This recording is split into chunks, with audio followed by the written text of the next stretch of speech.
दोस्तों आप देख सकते हैं कि हमने पूरा इंजन को ओपन किया है। तो इंजन जब हमने दोस्तों ओपन किया है तो आप देखेंगे इसका क्लच का जो कटोरा है ये पूरा कट चुका है।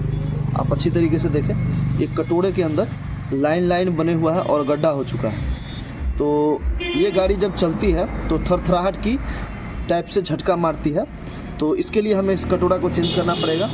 उसके बाद दोस्तों इसका क्लच शू देखें तो इसका क्लच शू अभी चलने वाला है, थोड़ा बहुत ही कटा है। तो क्लच शू हम यही फिट करेंगे, इसको कंप्लीट अच्छी तरीके से धोएंगे। उसके बाद दोस्तों मैं आपको क्रैंक दिखा दूं, जो कि क्रैंक इसका किस तरीके से है। आप पहले तो इस क्रैंक बैरिंग को देखें, किस तरीके से क्रैंक बैरिंग कट गया। आप इसमें प्ले देखें, उसके बाद इस साइड का देखें तो ये साफ खत्म हो चुका है। बता दूँ ये किस तरीके से आवाज़ कर रहा है, ये देखेंगे ये कैसे आवाज़ कर रहा है। दोस्तों मेन रीज़न यही होता है जो मैकेनिक लोग ध्यान नहीं देते हैं और क्या करते हैं कि जो कम पैसे लागत लगाने के चक्कर में और इसको पूरा इंजन खोलते नहीं हैं, हाफ इंजन का काम कर देते हैं, जिसके कारण बार बार इसका इंजन खुलना पड़ता है। तो इसका हम क्रैंक रॉड चेंज करवाएंगे, वायरिंग वगैरह दोनों चेंज होगी। उसके बाद दोस्तों हेड वगैरह भी काम करवाएंगे और फिर से इंजन को असेंबल करेंगे। तो पहले इसको वॉश करेंगे अच्छी तरीके से, जितना पैकिंग है सारे कंप्लीट साफ़ करके, उसके बाद वॉश करने के बाद इसको फिटिंग करेंगे। तो दोस्तों हेलो दोस्तों, कैसे आप लोग। दोस्तों आज मैं बताने वाला हूं कि TVS XL 100 जो कि BS6 बाइक है, इसका इंजन फुल फिटिंग किस तरीके से किया जाता है।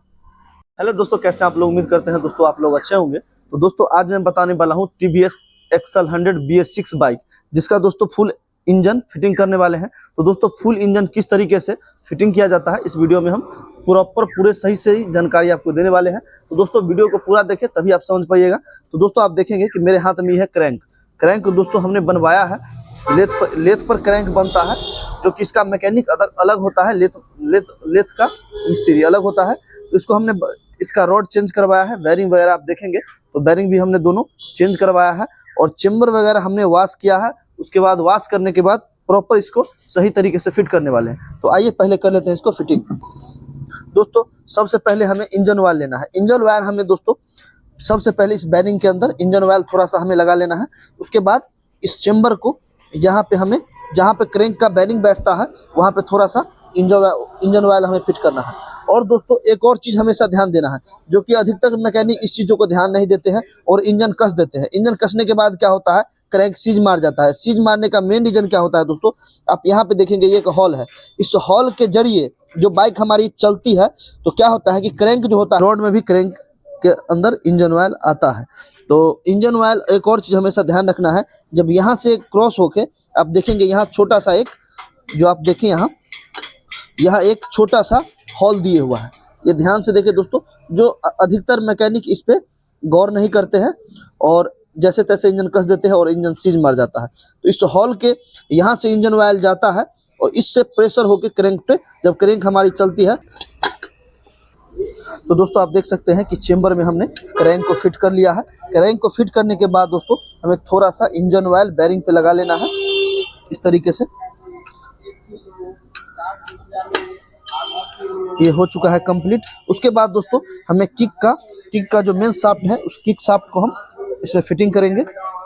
तो दोस्तों ये है TVS XL 100 का किक शाफ्ट। तो किक शाफ्ट में ही हमेशा ध्यान रखना है, इसके अंदर टाइमिंग होता है और दोस्तों टाइमिंग आप अगर नहीं फिट करेंगे तो ये किक आपका सही से काम नहीं करेगा। तो आप देख ले, जो कि यहाँ पे ये डॉट देख रहे हैं, इस डॉट को हमें देखना है और जो कि मेन शाफ्ट जो कि किक शाफ्ट है, किक शाफ्ट को ये डॉट देखें। इस डॉट के अंदर हमें, आप ये देख रहे हैं डॉट, इस शाफ्ट के अंदर इस डॉट को हमें इस तरीके से आमने सामने रखना होता है।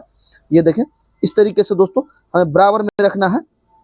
आप देखेंगे ये एकदम बराबर में है, इस तरीके से हमें दोनों को बराबर में रखना है, इस तरीके से फिट कर लेना है। ये फिट हो चुका है। उसके बाद दोस्तों हमें एक स्प्रिंग लगाना है इस तरीके से। उसके बाद दोस्तों एक वार्सल हमें डालना है इस तरीके से। ये किक कंप्लीट हो चुका है, इसमें हम फिटिंग कर लेते हैं। देख सकते हैं कि किक शाफ्ट हमने फिटिंग कर लिया है। उसके बाद क्रैंक हमने असेंबल चेम्बर में फिट कर लिया है। उसके बाद दोस्तों हमें पैकिंग लगाना है। पैकिंग लगाने के बाद हम मेन चेम्बर को फिटिंग करेंगे। तो दोस्तों आप देख सकते हैं कि हमने इसको कंप्लीट कर लिया है। उसके बाद दोस्तों हम मेन चेम्बर को फिट करेंगे। मेन चेम्बर फिट कर लेंगे। तो दोस्तों देखेंगे कि ये केक स्प्रिंग है जो कि एक्सल 100 का है, जो कि नए वाले ये है और पुराने वाले ये है। तो पुराने वाले अभी बदलेंगे और नई वाली फिट करेंगे। आप देखेंगे कि यहाँ पे हल्का सा टूटा हुआ है और इसका टेम्पर जो है ख़त्म हो चुका है, तो इसके लिए हमें एक्सचेंज करना है। आप देख सकते हैं कि ये टेम्पर लूज हो चुका है, इसको हम एक्सचेंज करेंगे और नई वाली फिट करेंगे। नई वाली फिट करने के लिए दोस्तों हमें इसमें फिटिंग कर लेना है। तो दोस्तों देख सकते हैं कि स्प्रिंग को हमें यहाँ इस लॉक के अंदर फंसाना पड़ता है। उसके बाद दोस्तों हमें इस ब्लैक बुश को लगाना है यहाँ पे गियर को हम।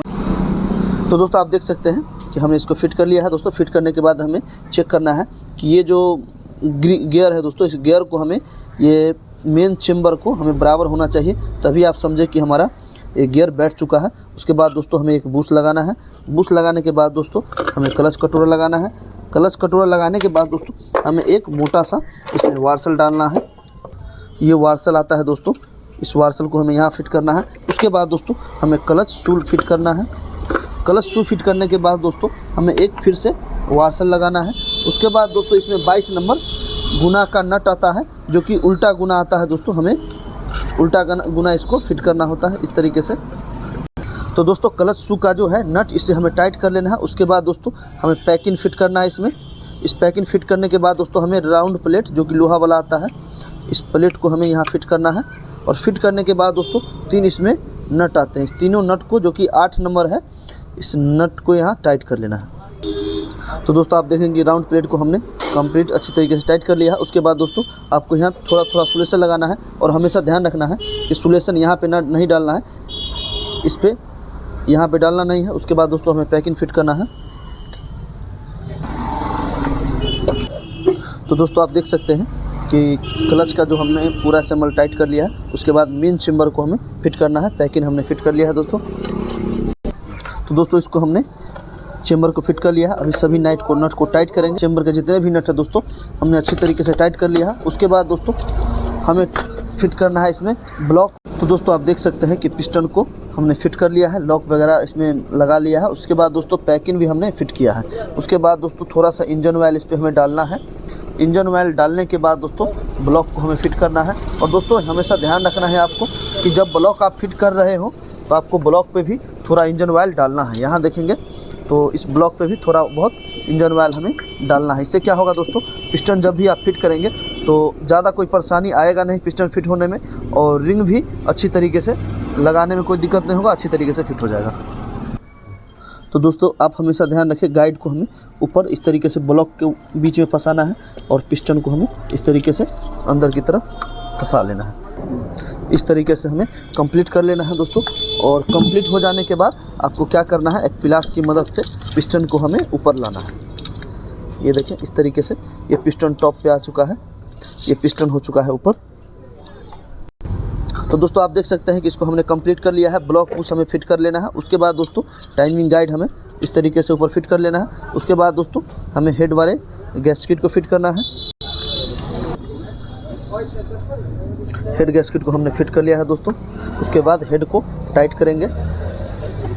तो दोस्तों आप देखेंगे कि हेड पे हमने थोड़ा बहुत सोल्यूशन डाला है, क्योंकि दोस्तों यहाँ से बहुत ज़्यादा लीकेज हो रही थी, तो हमने थोड़ा बहुत इसमें सोल्यूशन का यूज किया है।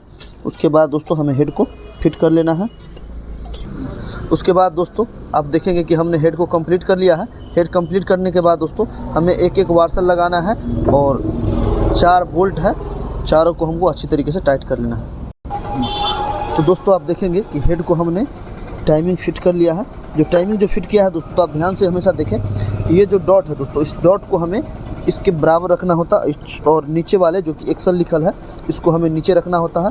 और ये जो आप बूंदा देख रहे हैं छोटा सा जो ये निशान है, इस निशान को हमें हेड के बराबर, इस बराबर में रखना होता है। इस तरीके से हमें रखना होता है। ये हो चुका है कंप्लीट। और टाइपिट वगैरह हमने दोस्तों आप देखेंगे टाइपिट वगैरह से हमने सेटिंग कर लिया है। तो बाइक हमने फाइनल कंप्लीट कर लिया है।